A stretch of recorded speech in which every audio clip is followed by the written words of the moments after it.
కూకట్పల్లి బాలిక సహస్ర హత్య కేసుకు సంబంధించి కొత్త కోణాలను ప్రస్తుతం బయటపడుతున్నాయి. బాలుడిపై ఎస్సీ ఎస్టీ కేసు పెట్టే యోచనలో పోలీసులు ఉన్నట్టుగా తెలుస్తుంది. కేవలం క్రిమినల్ కావాలని బాలుడు గోలుగా తెలుస్తుంది. క్రైమ్ సిరీస్ ఎపిసోడ్లతో వాడి ఫోన్ అంతా నిండిపోయింది. బాలుడు లెటర్తో సహస్ర హత్యకు సంబంధం లేదంటూ పోలీసులు చెప్తున్నారు. ఏదో ఒక ఇంట్లో చోరీ చేయాలని బాలుడు లెటర్ రాసుకున్నట్టుగా చెప్తున్నారు. అయితే సహస్ర కేసులో కూడా బ్యాట్ చోరీ చేశాడు, నాటకం చెప్పాడనే పేరెంట్స్ అనుమానాలు వ్యక్తం చేస్తున్నారు. సో మొత్తం మీద ఒక క్రిమినల్గా మారాలి, తద్వారా సమాజంలో తనకంటూ ఒక ఇమేజ్ని సంపాదించుకొని అందరినీ భయభ్రాంతులకు గురి చేయాలి అంటూ ఇప్పటి నుంచే వాడి ఆలోచనలో వాడి మధ్యలో మెదులుతున్న ఆలోచనగా చెప్తున్నారు.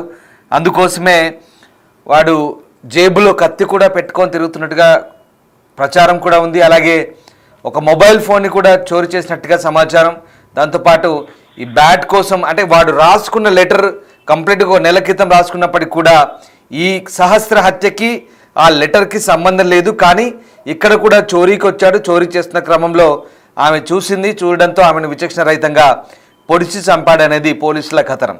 సో మొత్తం మీద ఒక crime stories, thriller crime horror స్టోరీస్ను అలాగే ఈ ఓటీటీ సిరీస్లను వాడి మొబైల్ నిండా కూడా అలాంటి కంటెంట్ నింపుకున్నాడు. దాంతో వాడి మైండ్ అంతా కూడా కంప్లీట్గా వాటితో నిండిపోయి ఆ రకమైనటువంటి ఒక రకమైన ఆలోచనలకు గురి చేసింది, పురుగొల్పింది. వాడిని ఆ రకంగా తయారు చేసిన పరిస్థితి. దానికి తల్లిదండ్రుల బాధ్యత కూడా లేకుండా, పూర్తిగా అంటే పెంపకంలో సరైన బాధ్యత లేకుండా వాళ్ళు కూడా వ్యవహరించడంతో ఇవన్నీ కూడా తోడయ్యాయి. మొత్తం మీద ఒక క్రిమినల్గా తయారాడు. దీంతో ప్రస్తుతం వీడిపై ఎస్సీ ఎస్టీ అట్రాసిటీ కేసు ఆ కోణంలో కూడా పెట్టే ఆలోచనలో పోలీసులు ఉన్నట్టుగా తెలుస్తోంది. వీడి క్రైమ్ కహానీ కంటే ఇప్పుడైతే జువైనల్ కోర్టులో పెట్టారు. కానీ ఇంకొక 4 సంవత్సరాలు, బహుశా 14 ఉన్నాడు, బహుశా ఇంకో 3-4 సంవత్సరాల తర్వాత మళ్ళీ ఏదో ఒక కోణంలో సత్ప్రవర్తనను ఇంకేదో కారణాలతోనూ మళ్ళీ సమాజంలో బయటికి తిరిగే ఛాన్స్ ఉంది. కాబట్టి అప్పటి వరకు వాడి పరిస్థితి ఎలా ఉంటుందో అబ్జర్వ్ చేస్తారు. కానీ ఇంకా ఎస్సీ ఎస్టీ అట్రాసిటీ కేసు పెట్టడం ద్వారా వాడిని కొంత కట్టడి చేయొచ్చని ఆలోచనలో ఉన్నారని బహుశా ఏంటో తెలియదు. కానీ బట్ ఇదో కోణంగా పోలీసులు భావిస్తున్నట్టుగా తెలుస్తుంది. రైట్, మా crime special senior correspondent Suresh Jain అవుతున్న నాతో. సురేష్, సహస్ర హత్య కేసుకు సంబంధించి ఈ మైనర్ కిల్లర్, టీనేజర్ కిల్లర్ ఎవడైతే ఉన్నాడో వాడిపై ఎస్సీ ఎస్టీ కోణంలో కూడా కేసు పెట్టే ఆలోచనలు ఉన్నట్టుగా తెలుస్తుంది. అసలు ఏంటి అంటే వీడి ఆలోచన ఏంటి? కంప్లీట్గా క్రిమినల్ మాదిరిగా తయారవుదామనుకున్నాడా ఏంటి అంటే చాలామంది చెప్పారు ఒకవేళ దొరకపోతే నిజంగా ఇంకా ఎలాంటి నేరాలకు పాల్పడేవాడంటూ అక్కడ వాళ్ళు కూడా అంతా భయపడుతున్న పరిస్థితి. సో ఆ కోణంలో ఆలోచించి పోలీసులు ఇప్పుడు ఏం చేయబోతున్నారు? ఎస్సీ ఎస్టీ కోణం ఏంటి కొత్తగా?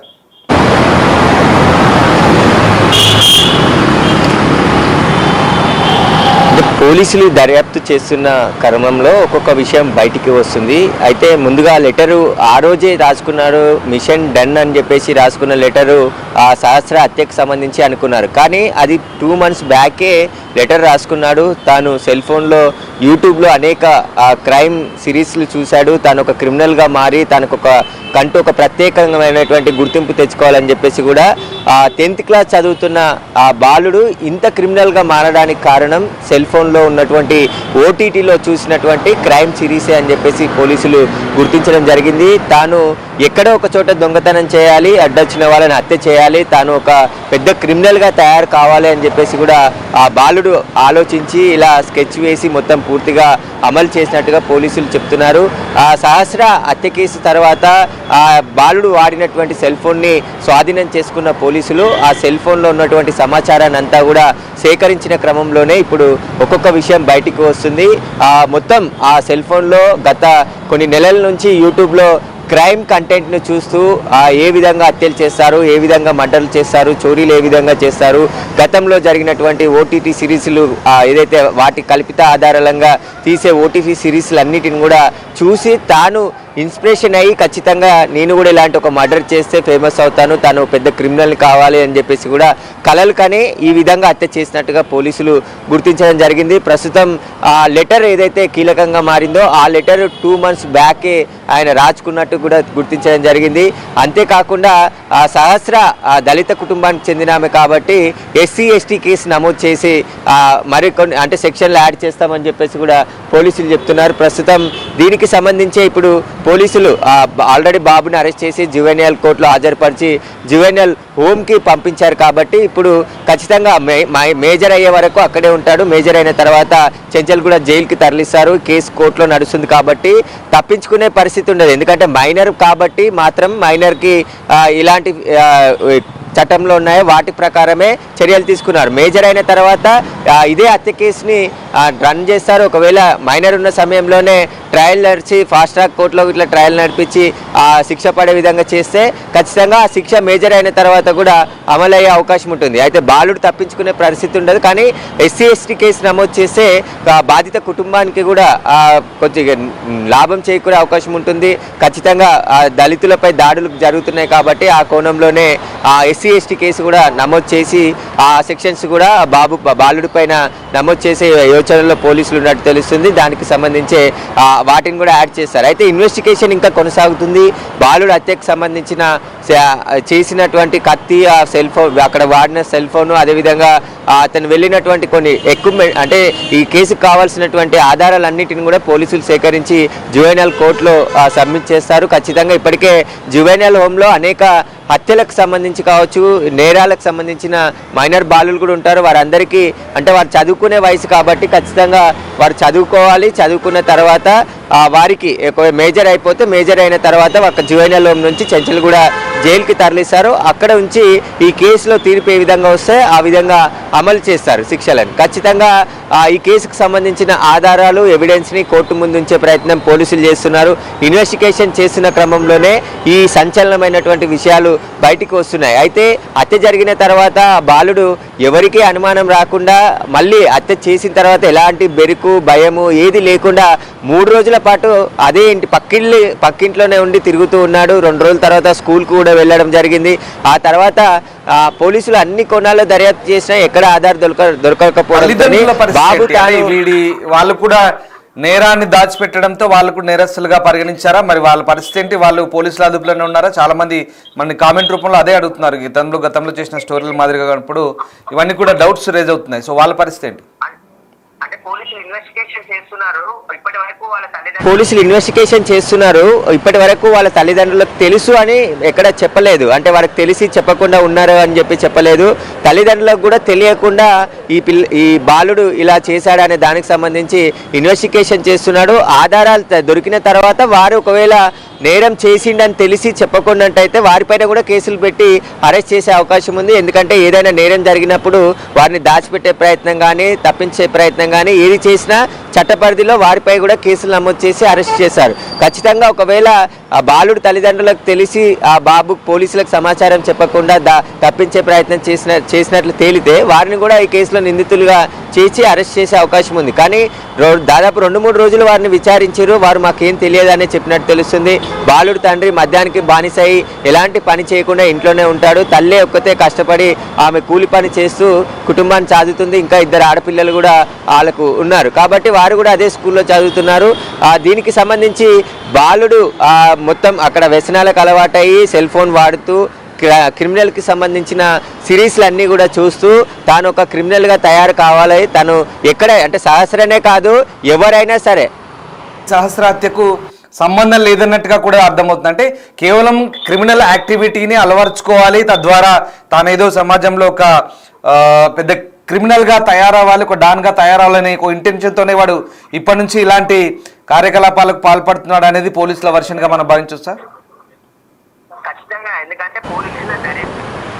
ఖచ్చితంగా ఎందుకంటే పోలీసుల దర్యాప్తులో అవే విషయాలు బయటకు వస్తున్నాయి ఇప్పుడు. ఎందుకంటే గతం అంటే బ్యాట్ కోసమే గొడవ జరిగి క్షణికావేశంలో జరిగిన మర్డర్గా అని చెప్పేసి పోలీసులు అనుకున్నారు. కానీ అది కాదు. ఇక్కడ తాను ఒక క్రిమినల్గా తయారు కావాలి, మనం ఒక సినిమాలలో చూస్తుంటాం, చాలా సినిమాలలో చిన్నప్పటి నుండే ఇన్స్పిరేషన్ అయితే డాన్ కావాలి అని చెప్పేసి కూడా ఒక డాన్ని కొడితే డాన్ అవుతానని చెప్పేసి కానీ అనేక సినిమాలు ఉన్నాయి. అలాగే ఈ బాలుడు కూడా అనేక క్రిమినల్ కంటెంట్ ఉన్నటువంటి ఓటీటీ సిరీస్లో యూట్యూబ్లో అనేక వీడియోలు చూశాడు. ఆ సెల్ ఫోన్లో హిస్టరీ తీసిన సమయంలో మొత్తం ఈ హత్యలకు సంబంధించి దొంగతనాలు మొత్తం క్రిమినల్ ఎలా ఉంటారు సమాజంలో అనే దానికి సంబంధించిన వీడియోలో వందల వీడియోలు ఉన్నట్టు పోలీసులు గుర్తించారు. వాటన్నిటిని చూసి తాను కూడా ఒక డాన్గా అంటే క్రిమినల్గా ఎదగాలి, తాను ఎక్కడ ఒక 2 నెలల నుంచే ప్లాన్ చేసుకుంటూ ఎక్కడ ఒక చోట హత్య చేయడం కానీ దొంగతనం చేయడం కానీ చేసి అడ్డొచ్చిన వారిని పొడవాలని చెప్పేసి కూడా కత్తి వెంట పెట్టుకొని తిరగడం ఇవన్నీ కూడా 2 నెలల నుంచే ప్రయత్నిస్తున్నాడు. కానీ ఇక్కడ సహస్ర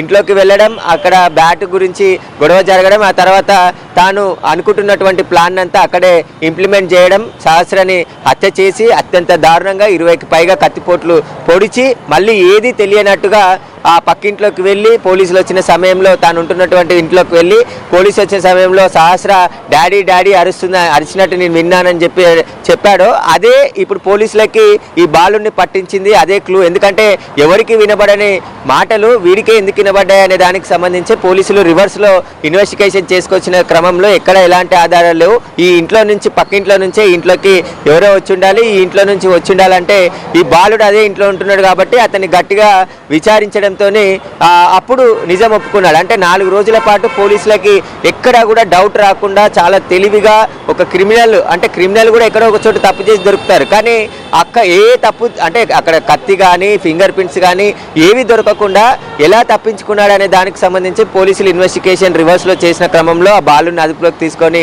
గట్టిగా ప్రశ్నించిన సందర్భంలోనే తానే హత్య చేశారని చెప్పేసి కాబట్టి ఈ అబ్బాయిని ఈ టీనేజర్ కిల్లర్ ని రిమైండ్ చేసి ఉంచారా లేదా ప్రస్తుతం ఇంకా జైలు తరలించారా? ఇప్పుడు స్టేటస్ ఏంటి? ఇప్పుడు అంటే జువెనల్ హోమ్కి ఆల్రెడీ తరలించారు. జువెనల్ హోమ్లోనే ఉన్నాడు. తను 10th క్లాస్ చదువుతున్నాడు కాబట్టి ఆ 10th క్లాస్ జువెనల్ హోమ్లోనే ఇంటర్ వరకు కూడా ఉంటుంది. అక్కడే చదివిపిస్తారు. చదివించిన తర్వాత కోర్టులో ట్రయల్ నడుస్తూ ఉంటుంది. కోర్టు కేసు ఏదైతుందో మర్డర్ కేసు, ఈ మర్డర్ కేసుకి సంబంధించి కేసు యథావిధిగా నడుస్తుంది. పోలీసులు ఈ హత్యకు సంబంధించిన ఆధారాలు ఎవిడెన్స్ అన్నింటినీ కూడా కోర్టులో సబ్మిట్ చేశారు. కోర్టు ఏదైతే పై కోర్టులు ఎలాగైతే విచారణ చేస్తారో జువెనల్ కోర్టు కూడా విచారణ చేస్తుంది. మేజర్ అయిన తర్వాత ఒకవేళ శిక్ష పడడానికి టైం పడుతుంది కాబట్టి కోర్టు విచారణ జరిగిన తర్వాత నిర్ణయం తీసుకుంటుంది కాబట్టి ఆ విచారణ జరిగినన్ని రోజులు జువెనల్ హోమ్లోనే ఆ బాలుని పెడతారు. ఈ మధ్య బెయిల్ కూడా వచ్చే అవకాశం ఉండదు. ఎందుకంటే బిఎన్ఎస్ యాక్ట్ కొత్తగా తెచ్చినటువంటి చట్టంలో ఖచ్చితంగా హత్య కేసుకి చాలా కఠినమైనటువంటి శిక్షలు ఉన్నాయి. ఖచ్చితంగా లైఫ్ కూడా పడుతుంది. కాబట్టి చాలా హత్య కేసులలో కూడా ఇప్పుడు త్వరగా శిక్షలు కూడా పడుతున్నాయి. కాబట్టి ఈ బాలుడికి సంబంధించి మేజర్ అయ్యేంత వరకు జువెనల్ హోమ్లోనే ఉంటాడు. జువెనల్ హోమ్లోనే అతనికి సంబంధించిన ఎడ్యుకేషన్ అంతా కూడా పూర్తి చేసుకున్న తర్వాత మేజర్ అయిన తర్వాతనే చెంచల్ కూడా జైలుకి తరలించి అక్కడ ఉంచుతారు. కాబట్టి ఇప్పుడు కోర్టు విచారణ చేస్తుంది. హత్య చేయడం ఎవరు చేసినా తప్పే, ఖచ్చితంగా మైనర్ బాలుడు చేసిన హత్యనే, మేజర్ చేసిన హత్యనే. కాకపోతే మైనర్ కాబట్టి కొన్ని వెసులుబాట్లు ఉంటాయి. అందులో భాగంగా మైనర్ని తీసుకెళ్లి జువెనల్ హోమ్లో పెట్టడం జరిగింది. జువెనల్ హోమ్లోనే అతనికి సంబంధించి ఈ కేసు విచారణ అంతే కోర్టులో విచారణ అయ్యేంత వరకు కూడా అక్కడే ఉంచుతారు. ఈ బాలుడి మొబైల్ నిండా కూడా కంప్లీట్ గా క్రైమ్ కంటెంట్ ఉందని చెప్తున్నారు, వందలాది వీడియోలు ఉన్నాయని చెప్తున్నారు. తద్వారా ఇప్పుడు నేరానికి పాల్పడ్డాడు, హత్య జరిగింది, ఇప్పుడు క్లారిటీ వచ్చింది, పోలీసులు కంప్లీట్ నిర్ధారించారు. కానీ చివరిగా పేరెంట్స్ ఏం గ్రహించాల్సిన అవసరం కనబడుతోంది ఇక్కడ? ఖచ్చితంగా సోషల్ మీడియా అనేది మంచికి వాడొచ్చు, చెడుకు వాడొచ్చు అనేది ప్రతిసారి ఇలాంటి ఘటనలు జరిగిన సందర్భంలో తెలుస్తుంది. కానీ ఎక్కువగా మంచికి కాకుండా చెడుకే అందరూ వాడుతున్నటువంటి పరిస్థితులు ఉన్నాయి. ఎందుకంటే ఇప్పుడు ఉన్నటువంటి టెక్నాలజీ ఆధారంగా ప్రతి ఒక్కరి ఇంట్లో 4-5 సెల్ ఫోన్లు ఉంటున్నాయి. చిన్న పిల్లలు అంటే 2-3 సంవత్సరాల పిల్లలు కూడా అన్నం తినాలన్నా పాలు తాగించాలన్నా సెల్ ఫోనే చూస్తే తప్ప తాగని పరిస్థితి ప్రస్తుత పరిస్థితులలో ఉంది. కాబట్టి సెల్ ఫోన్కి వీలైనంత దూరంగా అంటే చిన్నపిల్లల్ని అవాయిడ్ చేయాలని చెప్పేసి ఇప్పటికే మానసిక వైద్యులు చాలామంది చెప్తూ ఉన్నారు. అయినప్పటికీ కూడా సెల్ ఫోన్స్ ఇప్పుడు ఆన్లైన్ క్లాసులు అని చెప్పేసి 10th అంటే 7th నుంచి 10th ఇంటర్ వరకు పిల్లలకి కంపల్సరీగా ఫోన్స్ ఇవ్వాల్సి వస్తుంది పేరెంట్స్. ఆ ఫోన్లో ఆన్లైన్ క్లాసులు వినడం, లేదంటే ఆన్లైన్లో ఏదైనా డౌన్లోడ్ చేసుకోవచ్చు మెటీరియల్కి సంబంధించి. ఆ పర్పస్లో ఫోన్లు ఇస్తే పిల్లలు అందులో వాళ్ళ యూజ్ కాకుండా ఇలాంటి క్రిమినల్ కంటెంట్లు చూస్తూ ఓటీటీలో, ఎందుకంటే చిన్నపిల్లలకు తెలిసినంత సెల్ ఫోన్లో ఆపరేటింగ్ పెద్దవాళ్ళకు కూడా తెలియదు ఇప్పుడు ఖచ్చితంగా. ఎందుకంటే రోజు రెగ్యులర్గా ఫోనే వాడుతూ ఉంటే ఇంకా వేరే పని ఉండదు కాబట్టి వచ్చిన తర్వాత ఆ ఫోన్లో ఉన్నటువంటి ఆప్షన్లు అన్నీ కూడా తెలుస్తాయి. కానీ ఒక ఫోను సెట్టింగ్స్లో ఎన్ని ఆప్షన్స్ ఉన్నాయో వాటన్నిటిని కూడా ఇప్పుడు 10th క్లాస్ ఉన్న పిల్లలతో సహా 6th 7th ఉన్న పిల్లలు కూడా తెలుసుకుంటున్నారు. ఫోన్ ఎలా వాడాలో అనే దానికి వాళ్ళు చెప్తే పెద్దవాళ్ళకి కొన్ని తెలుసుకునే పరిస్థితులు ఏర్పడ్డాయి ప్రస్తుత పరిస్థితులు. కాబట్టి ఖచ్చితంగా సెల్ ఫోన్లు వాడుతూ ఉంటే పిల్లల ప్రవర్తన పైన కానీ, ఇప్పుడు ఈ బాబుకు సంబంధించి వాళ్ళ పేరెంట్స్ ముందుగానే అతని మానసిక స్థితి కానీ అతని ప్రవర్తన కానీ గమనించి ఉంటే ఇంత దారుణం జరిగి ఉండేది కాదు. కాబట్టి ఖచ్చితంగా పిల్లలలో ఏదైనా మార్పు కనబడతాయి. అంటే రెగ్యులర్గా యాక్టివిటీస్ అంటే స్కూల్కి వెళ్ళడం, ఆడుకోవడం ఇలాంటివన్నీ చేస్తూ ఉంటే అవి కాకుండా పక్కకి డిఫరెంట్గా ఒక రూమ్లో కూర్చొని ఉండడము, లేదంటే ఒంటరిగా ఉండడము, ఆ సెల్ ఫోన్కి ఎక్కువగా అడిక్ట్ అయిపోయి చూస్తుండడము, ఇలాంటి వారి పిల్లల పట్ల వారి ప్రవర్తనను ఖచ్చితంగా తల్లిదండ్రులు గుర్తించాలని చెప్పేసి కూడా వైద్యులు చెప్తున్నారు. ఇటు పోలీసులు కూడా చెప్తున్నారు. ఖచ్చితంగా వాళ్ళ ప్రవర్తనలో ఏదైనా మార్పు వచ్చినట్టు కావడం, లేదంటే ఎక్కువగా సీరియస్ కావడం, ఇలాంటి పరిణామాలు ఉంటే ఖచ్చితంగా వైద్యుడి దగ్గరికి తీసుకెళ్ళి చూపించాలి అని చెప్పేసి కూడా ఇలాంటి జాగ్రత్తలు తీసుకోవాలి. ఖచ్చితంగా పేరెంట్స్ పిల్లలపైన ప్రతిదీ అబ్జర్వేషన్ ఉండాలి. నైట్ టైంలో లేట్ అయినా కానీ ఎక్కడికి వెళ్తున్నారు, ఎక్కడికి వస్తున్నారు, వీటన్నిటికీ సంబంధించిన పూర్తి పర్యవేక్షణ తల్లిదండ్రులకు కూడా ఖచ్చితంగా ఉండాలని చెప్పేసి పోలీసులు కూడా ప్రతిసారి చెప్తూనే ఉంటారు. కానీ ఇప్పుడు ఈ ఘటనతోని ఇలాంటి సైకోగా తయారయ్యాడా ఇంత చిన్న వయసులో 10-15 సంవత్సరాల వయసులో 10th క్లాస్ చదువుతున్న అబ్బాయి హత్య చేసి హత్యను దారుణంగా కిరాతకంగా అంటే మళ్ళీ పెద్దవాళ్ళు కూడా చిన్నపిల్లలు అంటే 10 సంవత్సరాల పాపను అంత కిరాతకంగా హత్య చేసి మళ్ళీ ఏది తెలియనట్టు అలా ఇంటి పక్కనే ఉండడం, 4 రోజులు తిరగడం, ఆ తర్వాత 5వ రోజు పోలీసులు అబ్బాయిని అదుపులోకి తీసుకొని విచారించిన సందర్భంలో ఈ హత్యకు సంబంధించిన హత్య చేసిందని చెప్పేసి కూడా పోలీసులు గుర్తించారు. కాబట్టి ఖచ్చితంగా పిల్లల్లో ఏదైనా ఇలాంటి మార్పులు కనబడతాయి, వారి ప్రవర్తనలో రొటీన్గా ఉండకుండా కొత్తగా మార్పులు ఏమైనా రావడం, వాళ్ళ బిహేవియర్లో చేంజెస్ రావడం, ఇలాంటివన్నీ గమనిస్తే కొంతమంది చిన్నప్పటి నుంచే స్కూళ్ళల్లో కూడా గంజాయిలు వాడడం, మత్తు పదార్థాలు వాడడం కూడా చూస్తున్నాం. రీసెంట్గా షాద్నగర్లో కూడా ఇంటర్మీడియట్ పిల్లలు ఉక్క ఎలా తయారు చేయాలని చెప్పేసి యూట్యూబ్లో చూసేసి ఉక్క మిషన్ని తయారు చేసి ఉక్క ఫ్లేవర్ని తయారు చేసి స్వయంగా వాళ్ళు వాడుతుంటే నిన్న అరెస్ట్ చేశారు వాళ్ళని కూడా. వాళ్ళు కూడా మైనర్ పిల్లలు ఉన్నారు. ఉక్క ఎలా వాడాలో కూడా యూట్యూబ్లోనే చూసి నేర్చుకున్నామని చెప్తున్నారు. కాబట్టి సెల్ ఫోన్లో మంచి ఉంటుంది, చెడు ఉంటుంది. కాబట్టి ఎక్కువగా మంచి తీసుకోవాలి, కానీ అంత చెడు ఎక్కువ తీసుకొని దాన్ని ఇన్స్పిరేషన్ అయ్యి ఖచ్చితంగా ఇలాంటి క్రిమినల్ యాక్టివిటీస్ పాల్పడుతున్నారు. కాబట్టి తల్లిదండ్రులు కూడా జాగ్రత్తగా ఉండాలి, పిల్లల పైన ఎప్పటికప్పుడు అబ్జర్వేషన్ కూడా ఉండాలని చెప్పి ఇది మొత్తం మీద సహస్ర హంతకుడి విషయంలో పోలీసులు కఠినంగా వ్యవహరించే ఛాన్స్ కనిపిస్తోంది. సహస్ర హంతకునికి ప్రస్తుతానికి జువెనైల్ హోమ్కు తరలించారు. అక్కడ కౌన్సిలింగ్తో పాటు రకరకాల ట్రీట్మెంట్ ఉంటుంది. అంటే ఆ మార్పు తీసుకురావడానికి, మానసిక ప్రవర్తనలో మార్పు, అలాగే ఆ నేర ప్రవృత్తి ఉంది కాబట్టి వాడి పరివర్తనలో మార్పు తీసుకురావడానికి అనేక రకమైన కార్యక్రమాలు ఉంటాయి. దాంతోపాటు చదువు కూడా చెప్తారు, కొన్ని యాక్టివిటీస్ ఉంటాయి. తర్వాత ఏంటనేది మళ్ళీ నిర్ధారిస్తారు. బట్ ఇప్పటికైతే అతనిపై SC/ST అట్రాసిటీ కోణంలో కూడా కేసు పెట్టే ఛాన్స్ కనిపిస్తుంది. ఆ కోణంలో పోలీసులు ఆలోచిస్తున్నట్టు తెలుస్తుంది. మొత్తం మీద అతని మొబైల్లో కంప్లీట్గా క్రైమ్ కంప్లీట్గా హింసతో కూడినటువంటి ఒక కంటెంట్ని రెగ్యులర్గా చూడడంతో ఆ మైండ్ పాడి పిల్లోడు పక్కదారి పట్టాడనేది కంప్లీట్గా మనకి ఇక్కడ అర్థమవుతున్న పరిస్థితి. సో ఏదేమైనా ఇలాంటి విషయాల్లో పేరెంట్స్ అప్రమత్తంగా ఉండాలని చెప్తున్నారు.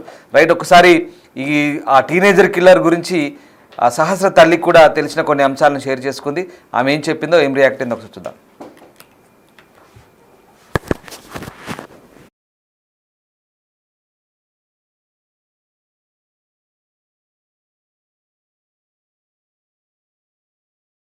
సంవత్సరాలు, కేవలం 12 సంవత్సరాలు కూడా కాదు, కేవలం 10 సంవత్సరాల సహస్ర ఇంకా లేదు, ఏం అభం శుభం తెలియదు. రాఖీ పండగకి తన తమ్ముడికి రాఖీ కట్టింది. ఇద్దరు అన్యోన్యంగా ఉండేవాళ్ళు, అన్నాచెల్లెల మధ్య ఇద్దరి మధ్య కూడా అల్లరితనం అనేది ఉండేది. అంత మంచిగా ఉన్న కూతురు ఒక్కసారిగా తిరిగి రాని లోకాలకు వెళ్ళిపోయింది. తండ్రి హృదయం కూడా ఎంత అల్లాడిపోయింది. రక్తపు మడుగుల్లో ఆ కూతుర్ని చూడంగానే అసలు ఆ రక్తం ఎక్కడి నుంచి వస్తుంది, ఒళ్ళంతా టీషర్ట్ అంతా కూడా రక్తం అసలు ఎక్కడి నుంచి వస్తుందో కూడా తెలియని పరిస్థితి ఆ తండ్రి ఎదుర్కోవాల్సిన పరిస్థితి వచ్చింది. అంటే అసలు ఎంత బాధాకరమో అసలు వర్ణించలేనిదని చెప్పచ్చు. అన్న, ఒక తండ్రిగా మీరు చెప్పండి, అతనే హంతకుడు అని తెలిసినప్పుడు మీ రక్తం మరిగిపోలేదా? ఖచ్చితంగా మేడం, నాకు ఇవ్వండి, నాకు అప్పగించండి అని రిక్వెస్ట్ కూడా చేశాను. నేనేం మాట్లాడతాను, ఫస్ట్ అతనితో మాట్లాడగలుగుతాను అని చెప్పి నేను ఖచ్చితంగా పోలీస్ వాళ్ళకు కూడా నేను రిక్వెస్ట్ చేశాను. ఖచ్చితంగా నేను ఇవ్వండి అని చెప్పి మాట్లాడి చేస్తే కూడా వాళ్ళు కుదరది, నేను చట్టం ప్రకారం వెళ్ళాలి, అట్లా రైట్స్ ఉండవు అని చెప్పి డిఎస్పీ సార్ కూడా అన్నారు. లేదు సార్, ఒక్కసారి ఎక్కువసారి అని చాలా రిక్వెస్ట్ చేశాను. కానీ నా కోపాన్ని దిగమింగేస్తారు వాళ్ళు, నా కోపాన్ని లోపలనే అనగనొక్కేస్తారు, బయటికి రావనట్లేదు నా కోపాన్ని. అది వాళ్ళు మొత్తం నాకు చాలా అన్యాయం చేశారు సార్. మేడం, నాకైతే చాలా అన్యాయం చేశారు. అమ్మ, ఒక తల్లిగా తను ఏం అవ్వాలనుకున్నారు మీరు? డాక్టరా, ఇంజనీరింగా, ఐఏఎస్ఆ? మేడం, నేనైతే చెప్తున్నాను, తను కొంచెం స్టడీ అంతా ఉండకపోతుండే కాబట్టి నాకు ఎక్కువ స్టడీ లేకున్నా పర్లేదు, నా కూతురు ఒక ఇంటికి వెళ్ళి మంచిగా ఉంటే చాలు. నాలాగా నేను అదే చెప్తుండే, మా ఆయనకేమో స్టడీ మీద ఎక్కువ ఇంట్రెస్ట్, నాకేమో చదవకపోయినా పర్లేదు, నా పాప ఉండి పెళ్లి చేసి ఇచ్చి నేను నాలాగా మంచిగా భర్త దొరికితే మంచిగా ఉంటే చాలని అనుకున్నాను. నేను అంతకుమించి నేను ఏమీ ఎక్స్పెక్ట్ చేయలేను ఆమె నుంచి కూడా. అంటే తనలాగా, అంటే రేణుక గారి లాగానే తన అమ్మ ఇప్పుడు ఏ విధంగా అయితే జీవిస్తుందో అలాగే తన కూతురు సహస్ర కూడా ఒక మంచి వ్యక్తిని చూసి పెళ్లి చేసి నాలాగా ఒక భార్యగా, ఒక తల్లిగా, ఒక కోడలిగా జీవనం కొనసాగాలి అనుకుంది. కానీ అవన్నీ కూడా, ఆశలన్నీ కూడా సహస్ర 10 ఏళ్ళు ఉన్నప్పుడే అవన్నీ కూడా నీళ్ళలో పడిపోయిన పరిస్థితి. అంటే ఆశలన్నీ కూడా అరియాశలు అయిపోయాయని చెప్పచ్చు. అన్న, నిన్న మీరు మాతో కూడా చెప్పడం జరిగింది, తనను ఐఏఎస్ చేయాలి అనుకున్నారు అని చెప్పి. అంటే మీ కళలని కూడా తనలో చూడాలి అనుకున్నారు. అవును మేడం, ఖచ్చితంగా ఐఏఎస్కి నేను చాలా ఇంట్రెస్ట్గా పెట్టాను. ఆ స్కూల్లో సీట్ రాగానే నాకు 100% ఐఏఎస్ అవుతుంది నా కూతురు అని చెప్పి నేను కూడా చాలా ఆశపడ్డాను. వాళ్ళ తల్లిదండ్రులు కూడా ఇప్పుడు పోలీస్ కస్టడీలోనే ఉండటం జరిగింది. నాకు తెలియదు వాళ్ళ గురించి ఏం నాకు ఇన్ఫర్మేషన్ ఇవ్వట్లేదు మేడం, పోలీస్ వాళ్ళు అస్సలు ఇవ్వట్లేదు. పోలీస్ స్టేషన్కి వచ్చారు కదన్నా, అసలు పోలీసులు ఏం మాట్లాడారు నిన్న మీతో? వాళ్ళు చూపించాను సార్, వాళ్ళ తల్లిదండ్రులు ఎక్కడ, వాడు ఎక్కడ అంటే అది చట్టం చూసుకుంటుంది, మీకు ఎందుకు అని చెప్పి. డిఎస్పీ సార్ అయితే చాలా కూల్గా మమ్మల్ని మొత్తం మోసం చేసే మాట్లాడారు. అసలు నన్ను చాలా చీప్గా అంటే ఒక వేస్ట్ క్యాండిడేట్ లాగా నన్ను చూపించేసారు పబ్లిక్ అందరు. నేను ఒక వేస్ట్ క్యాండిడేట్ అని చెప్పి అట్లా సమాజం మొత్తం మీకు తోడుగా ఉంది కదా. వాడు కలవాలిగా మేడం, నన్ను కలవాలి, నేను అంత మాట్లాడాలని చెప్పి నేను నా కోపం నేను అంత మాట్లాడాలి. నేను మాట్లాడితే నాకు కడుపు మంట చల్లారుతుంది కదా. కూడా అసలు ఎవడాడు, ఎందుకు, అసలు ఏంటి, మాకు ఎన్నో ఆలోచనలు ఉండే. మా పాప చనిపోయిన దానికంటే కూడా ఎవడాడు అంత దారుణం ఎందుకు, ఏం పగుంది అసలు, ఎవరో తెలుసుకోవాలి ఖచ్చితంగా, కావాలి ఉన్నాక వాడు ఆఫ్టర్ ఆల్ వాడని తెలిసిన తర్వాత అసలు ఇంకెంత రగిలిపోతుందో ఆలోచన చేయండి, చెప్పండి. చాలా మంది మిమ్మల్ని ఒక ప్రశ్న అడుగుతున్నారు, అంటే ఆ తల్లికి కూడా తెలుసు అతను గోడ దూకి వస్తాడనేది, కాకపోతే తల్లి బాధలో ఉంది కాబట్టి అప్పుడు చెప్పలేకపోయింది, తర్వాత తల్లి చెప్పుంటే నిందితుడు త్వరగా దొరికేవాడు, శిక్ష పడేది అంటూ. ఒకటి మేడం, ఇంత చిన్న బాబు ఉన్నాడు కదా, ఆ బాబుని అడగండి ఎప్పుడన్నా దుంకుతారేమో. నేనైతే ఎప్పుడు చూడలేదు, అసలు రాలే కూడా మా ఇంటికి. వచ్చినప్పుడు నేను చెప్పాను, బర్త్డేకి వచ్చింది కూడా మా వారికి తెలియదు, అప్పుడు మా వారు లేరు, మేము పిల్లలు మా తమ్ముడు వాళ్ళమే ఉన్నాము. లాస్ట్ ఇయర్ చందాలకు రావడమే తెలుసు, అసలు గోడ దూకడం మాత్రం అసలు ప్రామ్గా చెప్తున్నాను కదా, నాకు తెలియదు అసలు. నేను ఎప్పుడు ఇంటికాడ ఉంటా మేడం, ఒకసారి హాస్పిటల్లో వెళ్ళి కూడా కనుక్కోండి. అసలు నేను ఇంటి దగ్గర సండేస్ కూడా ఇంటికాడ ఉండాను. ఎప్పుడైనా లీవ్ తీసుకున్నాము అంటే 6th క్లాస్. ఆ రోజు చనిపోయారు సోమవారం రోజు పొద్దున్న ఏమైనా మాట్లాడిందా మీతో? నాతో మాట్లాడింది మేడం, ఇల్లు సర్దు, అది చెయ్యమ్మా, బెడ్షీట్ మంచి చేయమ్మా అంటే అన్నీ మంచి చేస్తుంది. తమ్ముడికి వాటర్ బాటిల్ నింపి, ఆమె స్కూల్ లేనప్పుడు వాడి తమ్ముడికి రెడీ చేయడం ఎక్కువ ఇంట్రెస్ట్ చూపిస్తుంది తను. అంటే తనకి ఏమి ఇష్టం ఎక్కువ, ఎలా ఉండేది మీతో ఇద్దరితో కూడా? అంటే తన జ్ఞాపకాలు మీకు బాగా, అంటే ఈ 10 ఏళ్లలో తన జ్ఞాపకాలు ఏదో ఒకటి మనసుని తాకి ఉంటాయి కదా. తనకి ఎక్కువ టీవీ చూస్తుంటుంది, సినిమాస్ చూస్తుంది, ఇంకా మళ్ళీ ఫుడ్ మీద కొంచెం ఇంట్రెస్ట్ ఎక్కువ ఉంటుంది, ఫ్యాషన్ మీద కొంచెం ఇంట్రెస్ట్ ఎక్కువ ఉంటుంది. వంట కుకింగ్ చేయడానికి ఇంట్రెస్ట్ పడుతుంది, కానీ నేను ఇవ్వను మేడం, చిన్న పాప కదా, నాకు ఇష్టం ఉండదు ఇవ్వడం. నాకు పని చేపించడం కూడా ఎక్కువ ఇష్టం ఉండదు. అమ్మ అంటే మామూలుగా తన ఫోటోలు ఇవన్నీ కూడా ఇప్పుడు బాగా ఇదయ్యాయి. తనలో ఆ ఫోటోలలో కూడా మనం చూడొచ్చు చాలా అందంగా మేకప్ వేసుకొని బర్త్డే ఫొటోస్ కానివ్వండి ఇదంతా. ఫస్ట్ ఆఫ్ ఆల్ తనని రెడీ చేయడం అంటే బాగా ఇష్టం. ఫస్ట్ ఏది వచ్చి చిన్నప్పటి నుంచి కూడా అంతే, ఎక్కువ రెడీ చేయడానికే ఎక్కువ నేను కూడా ఇంట్రెస్ట్ చూపిస్తాను అనమాట. తను కూడా మంచిగా రెడీ అవుతుంది. ఫస్ట్ ఆఫ్ ఆల్ రెడీ చేయి మమ్మీ రెడీ చెప్తుంది. అంటే ఇప్పుడు ఆ రాఖీ పండుగ రోజు కూడా తన తమ్ముడు రాఖీ కట్టినప్పుడు ఏమి ఇవ్వాలి గిఫ్ట్ అలాంటివి ఏమైనా అడిగిందా అన్న మిమ్మల్ని? వీనికి అడిగింది కానీ మమ్మల్ని అడగలేదు. రాఖీ కడుతున్నాను కదా, నాకు ఏమి ఇస్తావు? ఏమి ఇవ్వమని అడగదు. వాడు 10 రూపాయలు ఇచ్చినా కూడా తీసుకుంటుంది, హ్యాపీగా తీసుకుంటుంది. కట్టడానికి ఎక్కువ ఇంట్రెస్ట్ చూపిస్తుంది అనమాట. ఇంకా కట్టాలి, మా తమ్ముడికి బొట్టు పెట్టాలి, కట్టాలి, మేము ఏం చెప్తే అది చేయాలి, మా తమ్ముడు కాళ్ళు మొక్కాలి, అలాంటివి ఎక్కువ ఇంట్రెస్ట్ ఉంటుంది. డబ్బుల మీద ఎక్కువ ఆశపడదు. తన బర్త్డేస్ అప్పుడు అయినా సరే కూడా ఎక్కువ ఇది చేయండి అది చేయండి అని ఏం చెప్పదు. వాళ్ళిద్దరు 2 సిస్టర్స్ ఉన్నారు కదా, వాళ్ళు కూడా వచ్చారు. ఆ బిల్డింగ్లో పిల్లలు కూడా వచ్చారు. ఒక్కరనే కాదు చాలా మంది వచ్చారు. పక్క బిల్డింగ్ వాళ్ళు కూడా ఎవరెవరో తీసుకొచ్చారు. ఒక్క మాట అంటే చాలా మంది ఫస్ట్ అంతా కూడా ఉండి కోసం ఈ హత్య జరిగింది లేకపోతే బ్యాట్ కోసం జరిగింది అంటున్నారు. నిన్నైతే బ్యాట్ కోసం జరిగింది అన్నారు. ముందంతా కూడా ఏదైతే డిబ్బీ ఉందో దానికోసం జరిగింది అంటున్నారు. అంటే మీకేమనిపించింది అక్కడ? డబ్బుల కోసమే చేసి ఉంటాడని అనుకుంటున్నాను నేను. బ్యాట్ కోసం మరీ ఎవరు చేస్తారు? సహజ చనిపోయిందన్న విషయం ఇప్పుడు వరకు కూడా చాలా మంది జీర్ణించుకోలేని పరిస్థితి కనిపిస్తుంది. అంటే చనిపోయింది అనేది ఒక ఎత్తేమో కానీ చంపబడ్డారు అనేది